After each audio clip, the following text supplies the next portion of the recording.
What's up? This is Mike Gallo from Agnostic Front, and you're listening to the Brutally Delicious Podcast.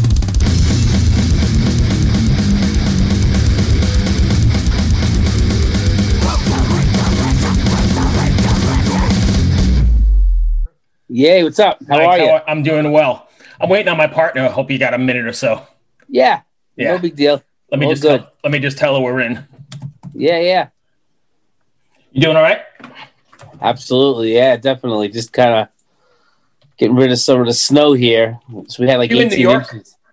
Yeah, I'm in Jersey, but I'm like right over the bridge. So you still got that? You got that great accent. I'm from Long Island originally. I am. Me too. What part? Elmont.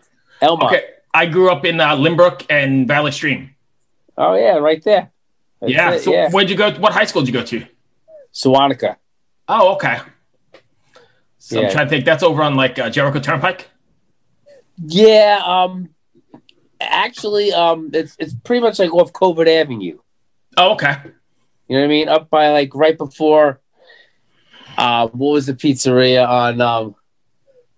on? In between the two Umberto pizzerias. You remember King Umberto's and sure. Umberto's? Yeah. It was like kind of like in the middle. And I remember Elmont too, because that was by Gallo's, right? On Dutch Broadway.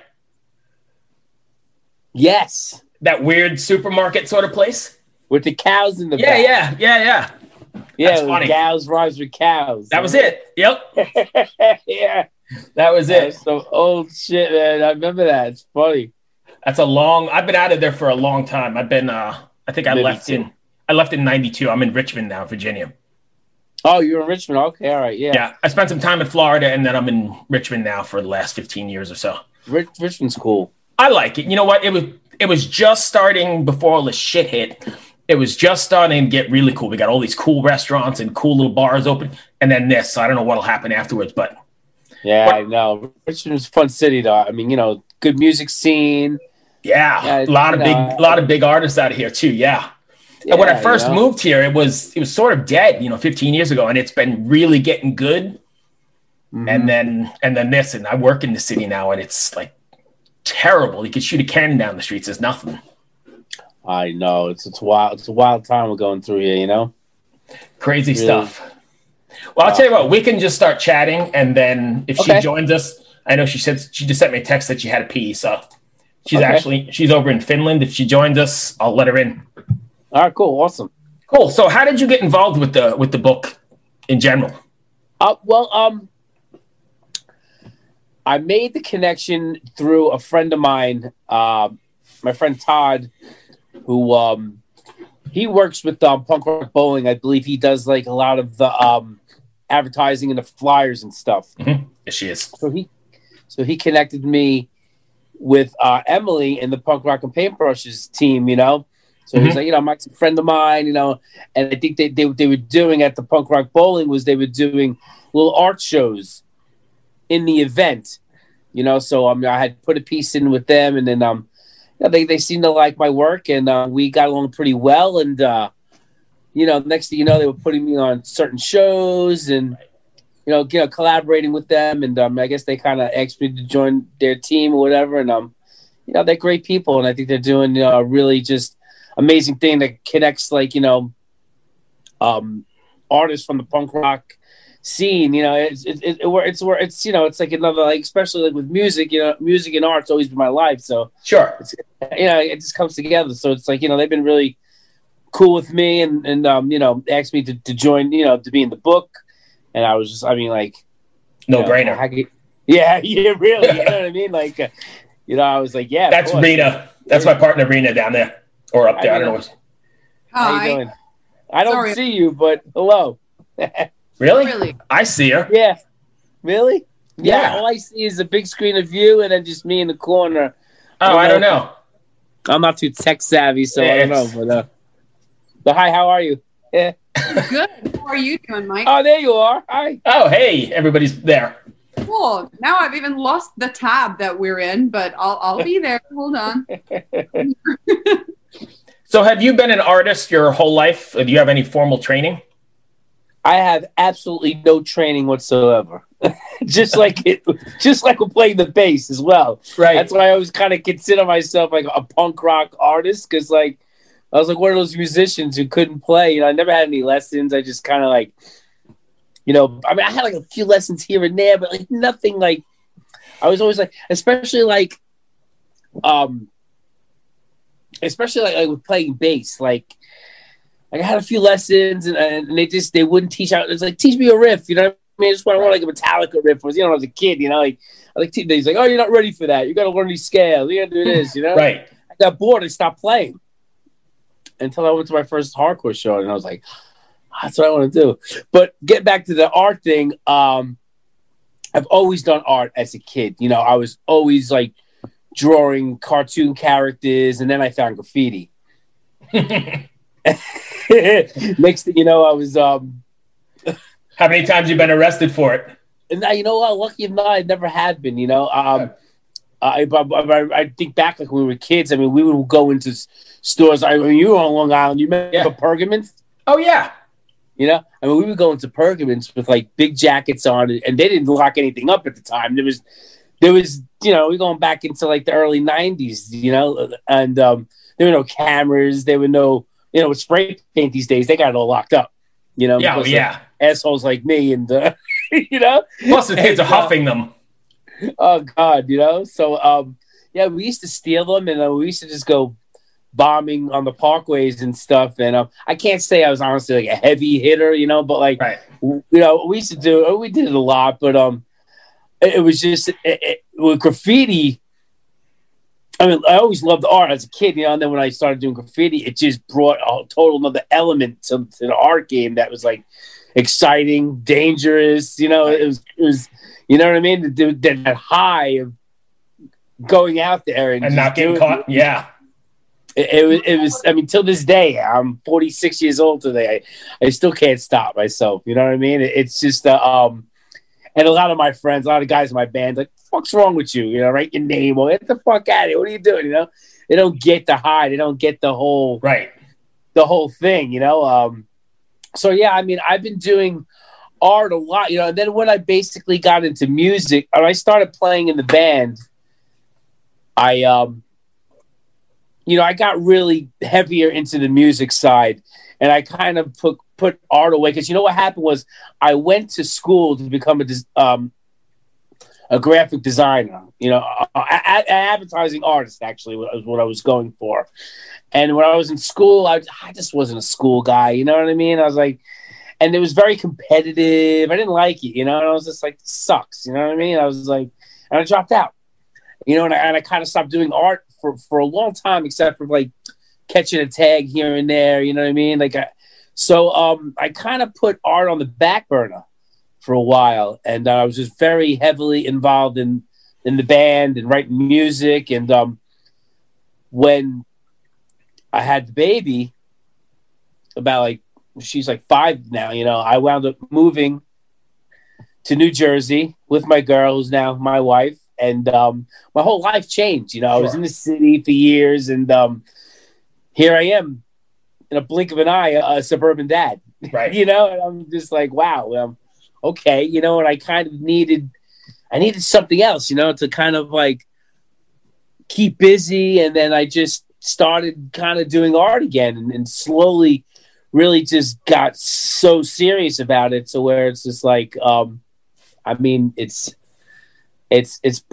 basically my job now too. You know what I mean? It's, you know, especially now with there's no touring with the band, you know? Right. So, I mean, thank God that I really, in the past 5 years, like built up, you know, what I've been doing with the art, and it's been great. You know, my website's doing great. I'm getting tons of commissions, and so it's been pretty awesome. You know, like thank God that I really, because I was a barber, and I didn't have a license in Jersey, so I couldn't cut hair here. So I was just like, at the time, I was like home. When I was home off a tour, my wife would work, I would watch the baby, and then I just started getting back into sketching and you can work from the house, right? So I'm sorry, what? You can work from the house, right? I do. Yeah, I do work from the house. I used to. I was working in the basement of my house, and then when COVID hit, my wife's son had moved back to the house, so I lost the spot. So I wound up building something off my shed in the backyard. I built a really cool art studio, which is fun. Tough in the wintertime. It's cold. But, you know, it's only a couple of months we got to deal with that, and then it's a pretty awesome spot. It's really been awesome for me. It's great. I can spray paint out there, and it's really cool. Nice. Rita? Yeah, I kind of lost my trail of thought there. I'm sorry. A bunch of questions. I know. I get going. I can't shut up.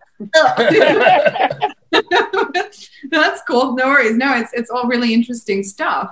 But you said, what did you say? Okay, never mind. I'll get back to it. But how have you enjoyed your transformation from like a punk rock graffiti artist to the suburban dad that you mentioned? Like, has it caused any sort of identity crisis, or like are you really looking forward to running from the police like as soon as possible again? Oh God, yeah. I mean, I it's funny, like I still do graffiti every now and again, and like my wife is like, "What the fuck is wrong with you? You're 46 years old."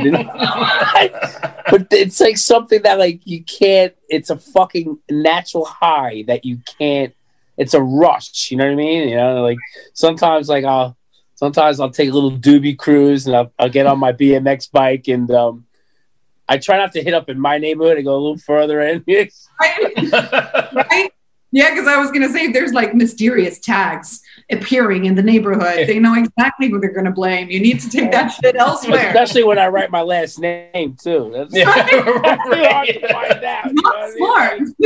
I know. So, like, I'm kind of limited to where I really hit up. Like, I can't be, like, tagging on the corner of CVS over here. Like, I wouldn't do that anyway because it's, like, no grab. I always had, like, a code with graffiti. It was, like, some dudes are just straight up vandals. You know what I mean? They'll fucking hit up on anything. Like me, if I'm not gonna hit up on something that really hasn't been bombed already before, because then like even if you do get in trouble, like, it was bombed already. What do you want from me? I'm just adding to it. It's like in my crazy head. That's how I kind of I'm gonna get away from the tagging here in a second, but you ever get a train? Like you ever get the L train or something?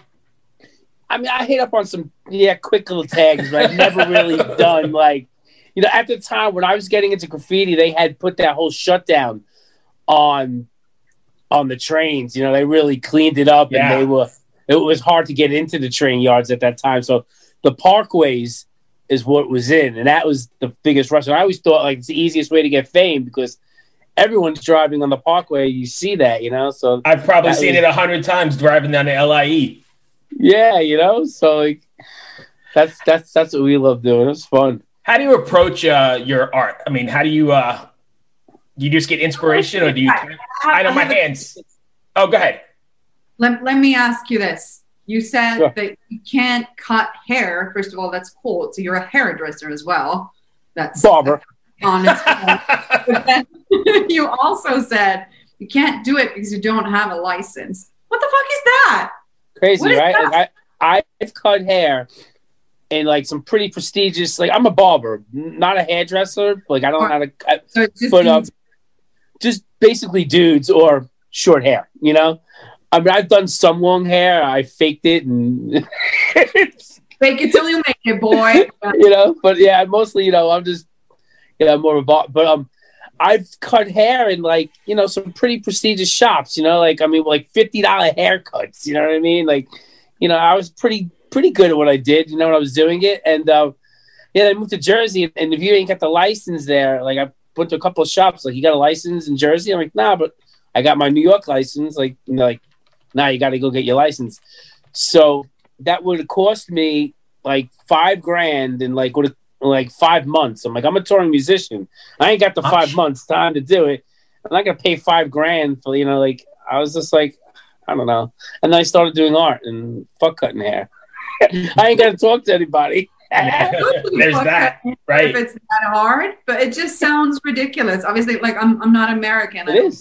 I'm Finnish. I live in Finland, and that's like we do not have a lot of professions that require a license. And I can promise you, cutting hair is not one of them. Yeah. Like, what's the worst thing that could happen? Like, if you're gonna poke somebody in the eye with the scissors, it's not your game. Just don't go there. Hold on, it could get pretty dangerous with the straight razor. Are you the straight razor kind of guy? Yeah, I mean, I haven't done a straight razor shave in a while, but yeah, I was doing straight razor shaves. I love that. Could get bad if you get around the neck. So you got to know what you're doing. But if you have your license in Jersey, you obviously pass the test. It's all about money. They just want money. That's all it is. Yeah. Right. Yeah. So, anyway, so going back to the art, how do you approach a new painting? Do you come to it with something in mind, or do you just let the canvas speak to you, so to speak? It's all, it's like I said, now I was saying, like, I'm a punk rock artist. I'm a punk rock musician, like I'm a punk rock artist, like, because I don't feel that like I'm a great artist, but just like with punk rock, you don't need to be a great musician to write a great song. Right. You know what I'm saying? Like, you just have to kind of, I just experiment a lot. You know what I mean? That's why a lot of times, a lot of pieces that I'll do, be some pieces I do, like, that'll take me like a couple of hours, and it'll be like the greatest piece I did. You know what I mean? And I pour my heart into something for like a month, and it just comes out like shit, you know? Right. It's really hard. It all depends on what I'm doing.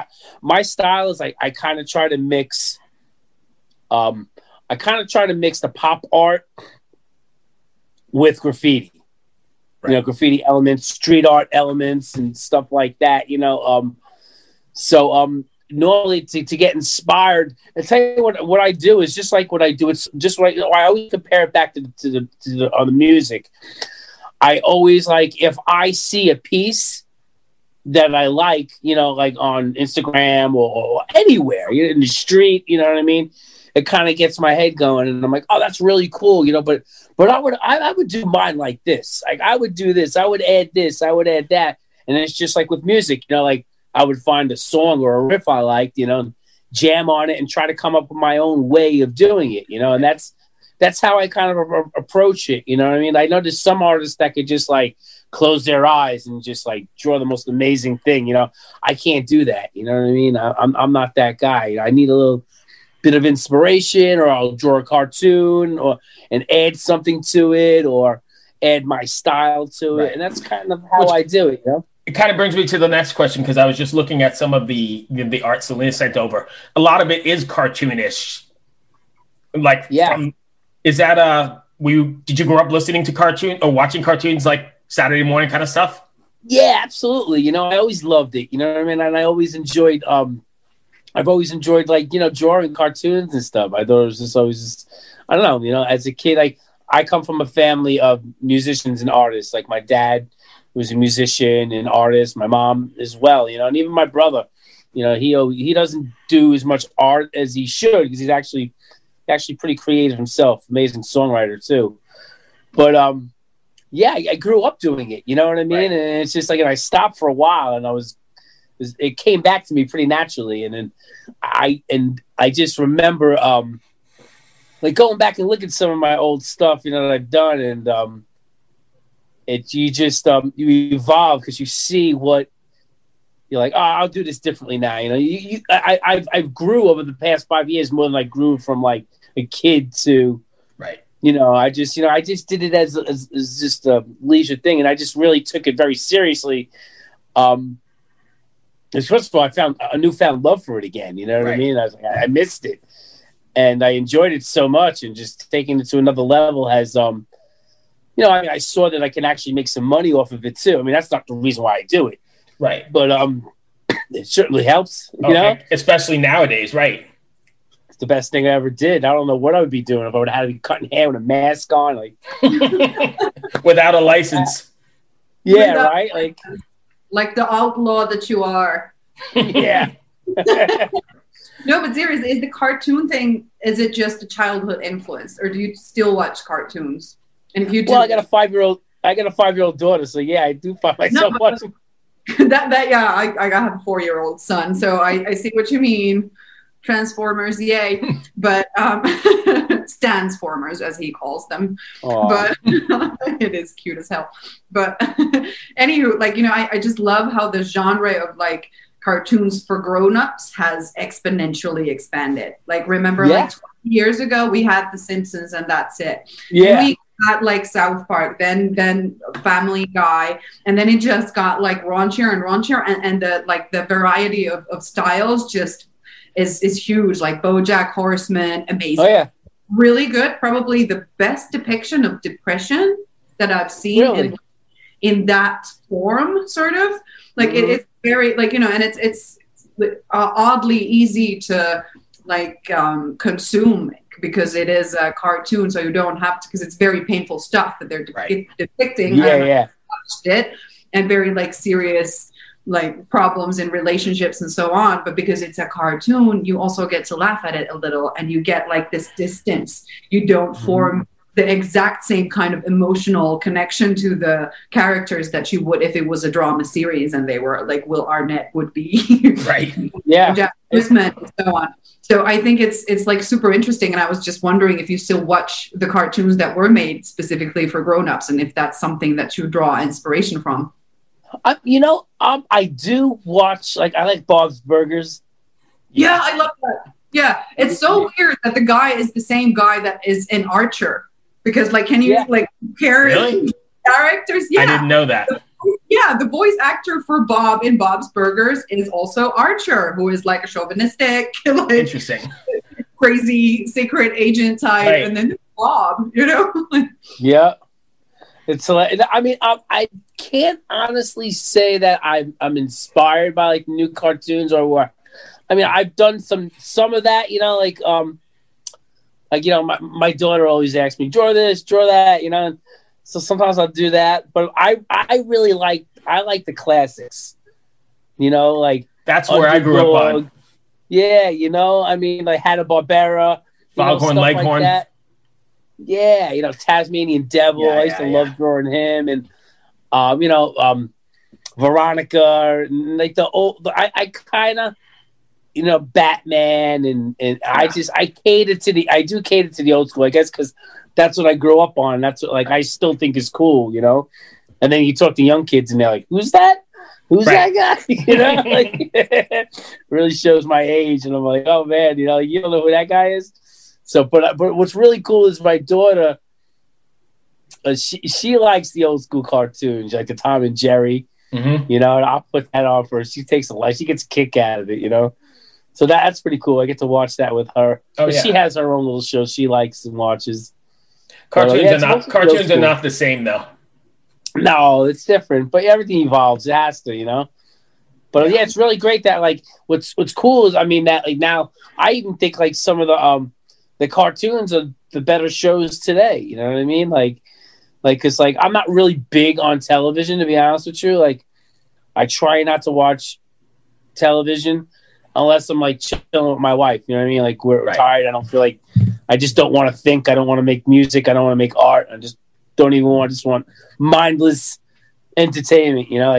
But I really do not watch television that much at all. I feel like my family here, they love television, love it. And there's some great television shows out there. There's some great movies. But I think it's a waste of time. Like, I'd rather focus my energy on creating. Sure. But not everybody's like that. I mean, I guess you've got that brain, like probably all of us in this room have, or in this chat room. But I think there are a lot of people that don't have the creative thing going, and that's why they want to. My wife is not creative at all, and she'll come home after working a whole day, do what she's got to do, and then she likes to sit down and watch whatever her shows. Yeah, because she's working her ass off all day long, and she wants to come home and just not fucking think about anything. Don't think about anything and watch Grey's Anatomy, right? That's it. Yeah, totally, and I understand where she's coming from. And I can see my daughter, she loves television too. Like me, I don't know. I've never, I mean, not that I never did. It's just that, like, especially like as I got older, I didn't have a television for years. Right. For years. I was never, I'd watch a movie here and there, but I remember getting, when I moved back into Manhattan, like, I didn't even have a TV. Right. And then I was just like, all right, and then I remember just being like, I got a girlfriend. She's like, you ain't got a TV in here. Like, what's wrong with you? Like, I don't know. I don't watch TV, like. I'm too busy at CBGB's. Yeah, that's another thing. I used to go out fucking 3-4 nights a week. I mean, I was a party guy, I was kind of still am, but so like, I was either out or working on music, or I just found other ways to channel my energy, and I don't know, but that's me, but that's and that's what helps me create more, I just if people listening want to find your stuff, go ahead and plug your sites. My site is, you can the easiest way to find me is on Instagram. It's my name and the year I was born, Mike Gallo, 1975. I also have another IG page is Gallo-Originals, which is where I just post most of my art. To be honest with you, I post the same thing on each page. I did, I'll get a little more personal on my page. Maybe I'll post a picture every now and then of my daughter. Besides that, you can find, and I have, there's a link in both the bios, which could take you right to my store. I have a web store that I have most of my designs on T-shirts, pillows. Oh, nice. You name it. I got hats. And as you mentioned, you're open to commissions as well. Absolutely. Yeah, what I like to do is I do commissions and I say, what would you like? Like for instance, one dude, he was a kung fu guy, grew up in Brooklyn. So he's like, can you incorporate something like that? Hardcore guy. Right. So I kind of did like a painting where I did old school New York City subway maps in the background. And then I did like his kung fu symbol in the corner with CBGBs on the other corner. Right. And then like the Brooklyn Bridge, I kind of combined that. Nice. Put together. It's like, so it's like something to make like a personal piece for somebody. You know what I mean? It's, people really like that, Oh, yeah. It's really cool. And it's got to be rewarding as well. Yeah, it's awesome. Yeah, it's really cool to make something that, it's almost like writing a song. Like sometimes kids will come up to me like, that song you wrote, My Life, My Way, has helped me get through like some of the hardest times of my life. It's really, to hear something like that is really kind of like, it's inspiring. It makes you want to just keep doing it, Absolutely. So it's beyond awesome. The money, beyond everything. That's the touching somebody is definitely the. Absolutely. And then even like it's cool because it's kind of like a personal thing between me and the fan, you know what I mean? Normally it's my fans that, and it's cool. And people like that because, I'm approachable. I'm not like, so people feel that connection, and it's it's cool, Well, that's all I've got, Mike. I appreciate you taking the time. Yeah, absolutely. Thank you for having me. I'm totally digging the book, and hopefully it does well. I haven't seen it yet. Oh, I only have the PDF of it. That's what I've been looking over and referring to. But cool. It's got like the Frankenstein in there, and then I think it's Up to No Good. Is that what that one's called? Yeah, Muttley. Yeah, that's why I was referencing the older cartoons. But I dig it a lot. So good luck with it. Thank you so much. Thank you, my friend. I appreciate you taking the time. Thank you very much. Thanks Stay for having me. Take care. All right. Bye. Mike, thanks. Bye. Bye. Thank you very much. Nice talking to you guys. Good. Take care. Bye-bye. 3, Rena? Yep. Ever wonder what a punch from Elton John feels like? Or how you'd cope with having turned down the chance to be in Nirvana? Or what signal Keith Richards gives when he wants you to get the hell out of his hotel room? Fans of Too Much Effing Perspective don't have to wonder, because they've heard these exact stories and a jillion others on our podcast. I'm Alex Hoffman, former tour manager for Radiohead. And I'm musician and comedy writer Alan Keller. On the TMEP show, we get guests like Nancy Wilson from Heart, Jeremiah Freites from the Lumineers, and Modern Family's Julie Bowen to tell us things they may have only shared with their therapist, clergy, or a TMZ stringer. So join us on Too Much Effing Perspective. That's EFFING Perspective. The only podcast you crank up to 11.